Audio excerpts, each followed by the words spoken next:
Le mois d'août vient de s'achever et c'est l'occasion pour moi de revenir sur les lectures que j'ai effectuées. Qui dit mois d'août dit forcément vacances. Je vous ai expliqué dans l'une de mes précédentes vidéos mon petit rituel pendant les vacances. Donc voilà, pendant ces 2 semaines, j'ai un petit peu vadrouillé dans les Leclerc, les Auchan, les espaces culturels surtout à retenir, où j'ai trouvé pas mal de titres à lire, à me mettre sous la dent, voilà. J'ai clairement retourné ma veste sur un sujet et je vous en parle tout de suite. Je vous ai souvent bassiné avec le fait que je détestais les petits formats, que ce soit le format Nomad ou le format Marvel Pocket. Et bah, je retire tout ce que j'ai dit parce que du coup, je me suis pris les 2 tomes de Ultimate en format Pocket. Et bah, ce format, il est vraiment cool. Rapidement sur le format, eh bien, je trouve ça vraiment cool. Ça se lit très bien. J'ai pas eu de problème au niveau de la taille des textes. Voilà, aucun souci à ce niveau-là. Au niveau des dessins, bon, c'est vrai que le papier, c'est pas non plus incroyable, mais pour ce prix, on ne va pas s'en plaindre. Il me semble qu'il y a environ 340 pages ou 350 pages pour moins de 10 euros, c'est incroyable. C'est pas un format vers lequel je vais me diriger en premier, mais c'est vrai que comme solution de secours, eh bien c'est très très bien. Bon, et maintenant on va parler un petit peu quand même du titre Ultimates, hein, de Mark Millar et Brian Hitch, et je me demande en fait pourquoi est-ce que je ne l'ai pas lu avant, parce que j'ai lu voilà Ultimate Spider-Man, excellent banger. Par contre, c'est vrai que Ultimate, j'étais complètement passé à côté, et là je me suis dit, oh tiens, ça peut être marrant de lire un petit peu comment est-ce que les Avengers avaient été réinventés au début des années 2000, et alors là, j'ai vraiment pas été déçu. L'équipe, elle est composée de personnages que vous connaissez forcément, donc on a du Iron Man, Captain America, Thor, Hulk, Giant Man, The Wasp, tout ça dirigé sous la coupe d'un Nick Fury, au trait d'un Samuel L. Jackson, et en plus de tout ça, par la suite, on va avoir quelques petits ajouts dans le récit, donc on va avoir Black Widow, Hawkeye, et après par la suite encore Scarlet Witch et Quicksilver. Dans les très grandes lignes, de quoi on va parler dans ce tome 1, eh bien l'équipe des Ultimates, donc la nouvelle initiative menée par Nick Fury afin de défendre le monde avec des super-héros. Et bien dans un premier temps, cette équipe des Ultimates, elle va devoir conquérir le public, que c'est une nécessité de les avoir à disposition, parce qu'il y a une énorme facture, un énorme chèque qui a été signé pour pouvoir justement rassembler ses membres et toutes les infrastructures autour. Et puis dans un second temps, il va vraiment y avoir une menace réelle avec l'invasion des Chitauri. Ça doit forcément vous parler avec le premier film Avengers dans le MCU. C'est un titre qui est vraiment ancré dans la réalité parce que on sent vraiment qu'il a été écrit après les événements du 11 septembre et qu'on est vraiment dans une atmosphère très sécuritaire, limite paranoïaque aux États-Unis. Et moi, ce que j'ai vraiment adoré dans le récit, c'est la redéfinition des personnages, puisqu'on a un Tony Stark qui maintenant est un playboy milliardaire, tout le temps alcoolique et coureur de jupons.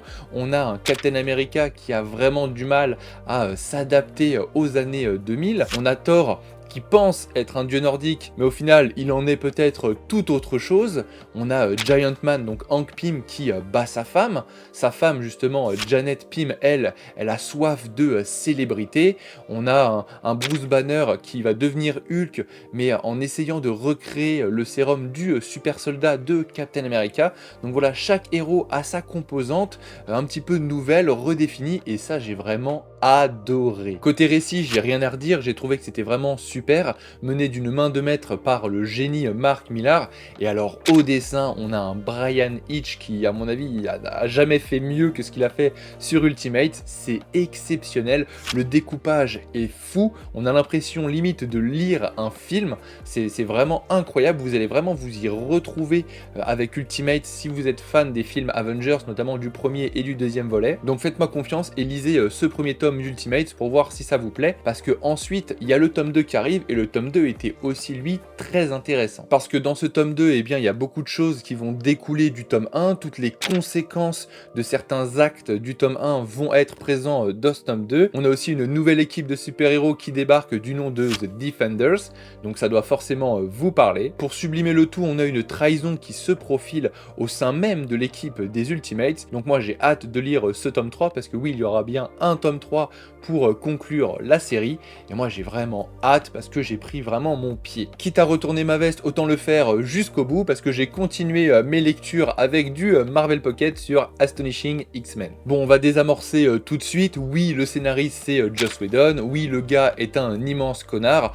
mais on peut pas lui reprocher d'être un excellent scénariste. Ça me fait vraiment mal de le dire, mais c'est le cas parce que dans ce titre, on est post-génocide de Genosha. Cyclope et Emma ont repris les rênes de l'Institut des jeunes surdoués de Charles Xavier et ils ont remonté et s'occupent maintenant de diriger les X-Men. Et une bombe va être amorcée avec la découverte d'un gène mutant et bien évidemment, vous voyez venir ça gros comme une maison. Beaucoup des partisans anti-mutants vont demander un remède et ça va déclencher vraiment une guerre un peu idéologique, si je puis dire, sociétale, et les X-Men vont faire tout ce qui est en leur pouvoir pour s'imposer comme une équipe de super-héros, au même titre par exemple que les Avengers, que les différences soient mises enfin de côté, et enfin ils vont faire face à un redoutable ennemi du nom de Horde, et ils vont devoir bien évidemment l'affronter. Ce titre c'était vraiment une redécouverte des X-Men, parce que après avoir tenté plusieurs titres il y a de ça des années, j'avais vraiment pas accroché, et là pour le coup, eh bien, je suis pris d'amour pour tous ces personnages. C'est vraiment bien écrit, les personnages sont attachants, surtout le personnage de Kitty que je trouve vraiment excellent. Donc pour tous ceux qui peut-être comme moi ont eu du mal avec les X-Men, eh bien je le conseille vivement et j'ai hâte de lire son tome 2. Mais bon, c'est fini les conneries de Marvel Pocket parce que ensuite je suis rentré de vacances et du coup j'ai pu me concentrer sur les titres que je devais lire, et le premier ça a été Phantom Road de Jeff Lemire et Gabriel Walta. Dans Phantom Road, on suit un routier du nom de Dom qui va tomber sur une personne en état de choc après un accident. Ils vont se rendre compte qu'il y a un objet un petit peu mystérieux et lorsqu'ils vont le toucher, ils vont être transportés dans un monde parallèle où il y a des sortes de créatures zombies un petit peu chelous, et donc ils vont essayer de fuir, de survivre et de comprendre en fait dans quel monde ils ont atterri, comment est-ce qu'ils peuvent revenir dans le monde classique si c'est possible. Et en parallèle, on va suivre une enquêtrice du FBI qui est sur leur trace, et il va lui arriver aussi pas mal de choses perturbantes, du kidnapping, enfin vraiment des choses vraiment très très bizarres, et en fait visiblement tout ça a l'air de converger vers un même point, mais c'était trop court parce que j'ai lu que du coup ce premier tome. On attend la suite qui sort dans la fin d'année là chez Panini Comics, donc j'ai hâte de lire la suite. Visiblement ça serait une série qui serait pensée comme longue, donc sur plein de numéros, donc moi ça me donne vraiment envie de tout comprendre sur ce monde, quels sont les enjeux, comment on se retrouve là-bas, qui sont ces zombies, enfin c'est vraiment ultra intéressant. Donc voilà, je vous le conseille fortement. Si vous aimez Jeff Lemire, je pense que vous aimerez forcément ce titre. Ensuite, on va se pencher sur un tome que j'attendais avec impatience parce qu'il s'agit de Tonton Tom King, et donc forcément j'étais obligé de le lire à sa sortie. Je vous parle bien évidemment du Pingouin. Je vous pitch rapidement le contexte parce que c'est vrai qu'il faut avoir lu, être un petit peu à jour sur ce qui s'est passé dans Dark City, mais globalement le Pingouin a simulé sa mort, ce qui d'ailleurs a déclenché Failsafe, et d'ailleurs qui s'en est prise ensuite à Batman et tout le run de Zdarsky sur Batman. Et en fait le Pingouin, lui, ce qu'il a fait, c'est qu'il a simulé sa mort pour prendre une petite retraite loin du crime de Gotham et des bas-fonds mafieux, criminels, et en fait il se fait passer maintenant pour un jeune fleuriste à Metropolis, tranquillou milou, sauf que quelqu'un va retrouver sa trace et va lui demander de reprendre son empire à Gotham. Bon, cette partie, je vous la spoil pas, comme ça vous le découvrirez vous-même, mais du coup, il va devoir remonter une équipe pour reprendre bien ce qui lui revient de droit à Gotham, et on va suivre un petit peu voilà, son recrutement de chaque personnage, de son équipe, etc. Et franchement, la manière dont il mène son recrutement, j'ai trouvé ça vraiment fou. Il y a des personnages, vous allez vous dire au premier abord, non mais lui c'est pas un personnage forcément très intéressant, bah Tom King il va vous mettre une claque comme ça derrière la nuque, vous allez pas vous en rendre compte. Franchement je conseille, le Pingouin c'est vraiment une très très bonne lecture. J'avais très peur à l'annonce du titre, je me suis demandé mais qu'est-ce qu'ils vont raconter sur le Pingouin, on s'en fout un petit peu. Bah Tom King a encore une fois réussi à démontrer sa superbe écriture, la manière dont il arrive à déconstruire et ensuite à reconstruire des personnages. Vraiment il est trop fort, je l'aime pour ça d'ailleurs, et je continuerai à lire toutes ses sorties pour cette même raison. Et après le Pingouin, je me suis dit, en fait, le mois dernier, t'as commencé à relire un petit peu Joker War pour voir si au final ça passait mieux. Et j'étais resté sur ce premier tome que j'avais grandement apprécié par rapport à ma première lecture. Et je me suis dit, du coup, bah ça serait bien de compléter, d'aller au bout. Est-ce que je me refais que l'arc Joker War? Est-ce que je poursuivrai par la suite sur l'intégralité du run de Tynion? Je verrai bien en fonction de mes lectures. Et donc pour cette raison, j'ai lu Batman Joker War tome 2 et tome 3. et il faut qu'on en parle. Parce que je tiens à m'excuser, voilà, encore une fois, après Marvel Pocket, c'est au tour de Joker War, parce que j'ai relu ce tome 2, et je l'ai trouvé ultra intéressant, l'action, il y en a à foison, c'est haletant, et le point de vue du Joker, pour le coup, là, je sais pas si avant je ne l'avais pas saisi, mais là j'ai vraiment saisi l'ampleur de son message, et j'ai trouvé ça vraiment cool. Certes, ça reste un psychopathe, mais lorsqu'il dit que Gotham doit rester telle qu'elle est, à savoir sombre, putride, etc., vraiment que lorsqu'on pense à Gotham, on pense à une cité vraiment malfamée, on n'a pas envie de sortir le soir, et Batman, lui, il veut tout le contraire, il veut que ça devienne une ville sûre, où tout le monde est content d'y habiter, où la criminalité est quasiment à zéro, etc. Et c'est vrai que moi, c'est pas une Gotham dont j'ai envie, j'aime cette Gotham, la Gotham que décrit le Joker, parce qu'il dit mot pour mot, et je trouve ça super bien, que sinon Gotham ne serait juste qu'une métropolis sans aliens, et on n'a pas envie de voir ça. Et je suis totalement d'accord avec lui. Donc ça fait partie que d'un message du Joker, mais sinon l'ensemble du récit, il est super bien maîtrisé. Le Joker qui a pris la fortune de Batman, comment est-ce que Batman va réussir à le défaire sans tous ses gadgets. C'est vraiment super bien, en plus on a Punchline qui prend part au récit, on a Harley Quinn, la Bat Family, et on a en plus un numéro que j'ai trouvé pour le coup assez drôle et aussi un petit peu malaisant, où le Joker rend visite à Bane, je crois que c'est Arkham qui l'est détenu, et en fait on a là visiblement Tynion qui envoie un message à Tom King et qui lui dit que en fait ce que tu as fait avec Bane c'était limite de la merde parce que tu as tué Alfred, la seule personne qui pouvait vraiment blesser au cœur Batman, et que tu ne l'as même pas tué devant Batman mais tu l'as tué devant Robin, et donc tu as gâché ta cartouche. Et j'ai trouvé ça vraiment un petit peu malaisant, je me demandais si c'était vraiment le message qu'envoyait Tynion à Tom King ou si c'était vraiment juste pour l'histoire. Il dit d'ailleurs cette phrase qui m'est restée en tête: tu n'es plus l'homme qui a brisé la chauve-souris, tu es l'homme qui a brisé le moineau.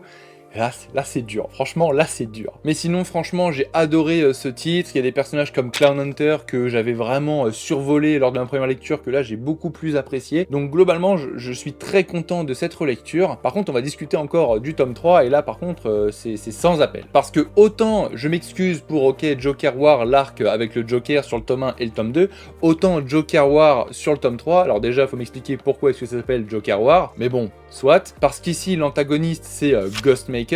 Et Ghostmaker, je pense sincèrement que c'est l'un des ennemis les plus charismatiques et au niveau du design les mieux réussis qu'aurait pu avoir Batman, mais son premier récit en tant qu'antagoniste est totalement foiré. Parce qu'on nous dit qu'il vient pour sa supériorité, montrer à Batman qu'il est supérieur, parce que concrètement Ghostmaker c'est un petit peu la même chose que Bruce Wayne, il a voyagé à travers le monde pour acquérir tous les savoirs des maîtres, etc. Donc vraiment devenir la meilleure personne qui puisse être au niveau du combat, au niveau de l'intelligence, etc. Sauf que lui, il a quand même cette petite particularité d'être un psychopathe et donc de ne pas ressentir les émotions, chose quand même à noter, et donc va s'engager tout un récit, un combat autour de Ghostmaker, et à la fois de la moralité que l'un a et que l'autre n'a pas, etc.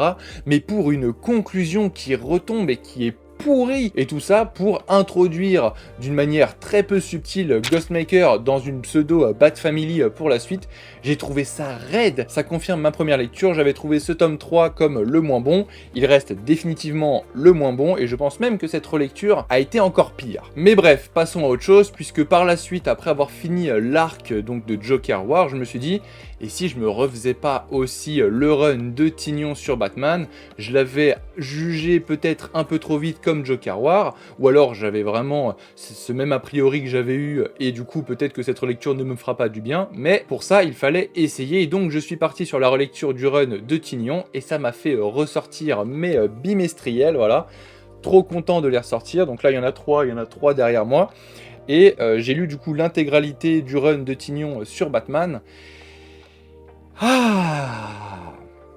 C'est dommage. C'est dommage parce qu'il y a des choses intéressantes. Ici, l'antagoniste, c'est l'épouvantail, mais pas que, on y reviendra. Et lui, son but, c'est de faire évoluer Gotham, donc un petit peu à la même manière que le Joker, mais dans une certaine mesure, parce que lui, il veut les faire passer à un niveau de peur dit étatique, pour ensuite les faire évoluer et combattre un petit peu ces peurs pour devenir meilleurs, etc. Il y a tout un délire autour de ça. Et au final, ce qui m'a gêné, c'est qu'on est dans la même thématique que Joker War, simplement, au lieu que ça soit le Joker, c'est c'est l'épouvantail, donc les méthodes sont un petit peu différentes.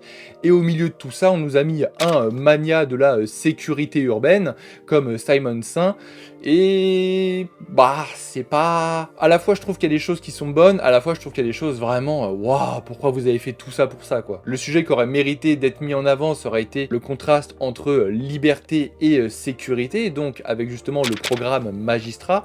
Ça aurait été vraiment important et intéressant à mon sens de le mettre en premier lieu et dégager tout ce qui se passe avec l'épouvantail, vraiment c'était juste du surplus. Donc ça c'est vrai que c'est dommage, ça aurait mérité d'être vraiment le point central de l'intrigue. Et je vais pas mentir, je prends quand même du plaisir à le lire, mais c'est vrai que c'est pas quelque chose qui restera gravé dans ma mémoire ou que je recommanderais à des lecteurs de Batman. C'est sympa, c'est vraiment hyper beau parce qu'il y a Jiménez qui est encore là, et Jiménez, enfin, il fait un travail excellent. Si vous aimez Harley, Ivy, vous allez passer aussi des bons petits moments par-ci, par-là. Il y a de la Bat Family, il y a des bons numéros sur Nightwing écrits par Taylor. Il y a pas mal de choses intéressantes, mais c'est vrai que dans la globalité, ça reste moyen plus, quoi. Voilà pour mes lectures d'août. Maintenant, on va passer à ce que je vais lire en septembre.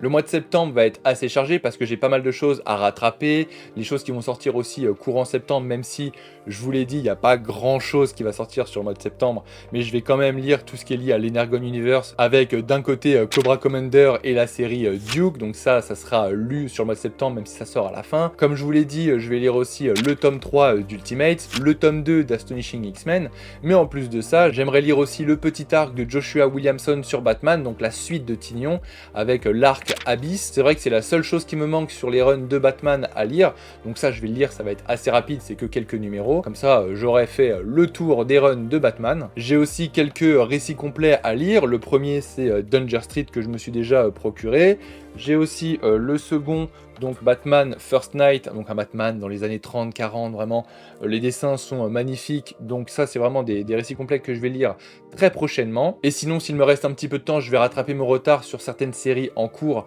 comme Dark City, où il me manque la lecture du tome 4, et pareil, pour Batman Nocturne, où il me manque la lecture du tome 4. C'est vrai que je rame un petit peu avec Nocturne, parce que ça me plaît pas vraiment, mais je vais aller au bout, Voilà, c'est tout pour moi, j'espère que cette vidéo vous aura aidé dans vos prochaines lectures. Dites-moi ce que vous lisez, vous, sur ce mois-ci ou sur le mois passé, dans les commentaires. Ça me fait plaisir de vous lire et de pouvoir échanger avec vous.